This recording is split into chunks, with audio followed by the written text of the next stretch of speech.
देश के प्रधानमंत्री को भारत के मुसलमानों की तकलीफ नहीं पसंद आती। इनको भारत के मुसलमानों की तकलीफ नहीं दिखाई देती। इनको पीर और अखलाक की मौत नजर नहीं आती। वसीम शेख की दुकान की बर्बादी नजर नहीं आती मोदी को। नरेंद्र मोदी को दिल्ली में गरीबों की दुकानों को तोड़ना नजर नहीं आता।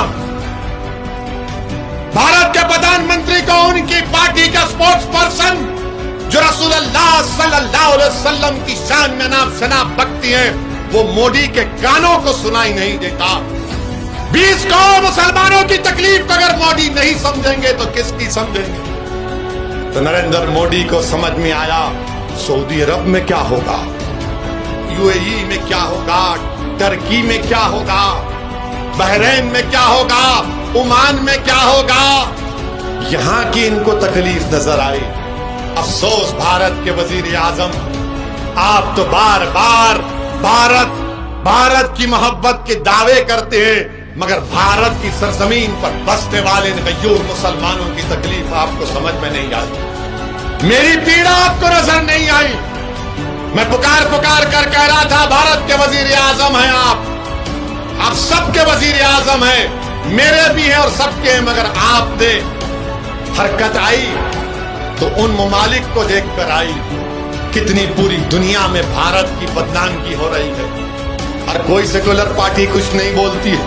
देश के प्रधानमंत्री को भारत के मुसलमानों की तकलीफ नहीं पसंद आती। इनको भारत के मुसलमानों की तकलीफ नहीं दिखाई देती। इनको पीर और अखलाक की मौत नजर नहीं आती। वसीम शेख की दुकान की बर्बादी नजर नहीं आती मोदी को। नरेंद्र मोदी को दिल्ली में गरीबों की दुकानों को तोड़ना नजर नहीं आता। भारत के प्रधानमंत्री को उनकी पार्टी का स्पोर्ट्स पर्सन जो रसूलुल्लाह सल्लल्लाहु अलैहि वसल्लम की शान में नाम शनाब बकती है, वो मोदी के कानों को सुनाई नहीं देता। 20 करोड़ मुसलमानों की तकलीफ को अगर मोदी नहीं समझेंगे तो किसकी समझेंगे? तो नरेंद्र मोदी को समझ में आया सऊदी अरब में क्या होगा, यूएई में क्या होगा, टर्की में क्या होगा, बहरीन में क्या होगा, ओमान में क्या होगा। यहां की इनको तकलीफ नजर आई।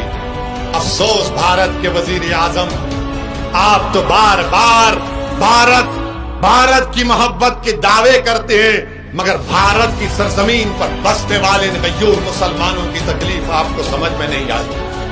मेरी पीड़ा आपको नजर नहीं आई।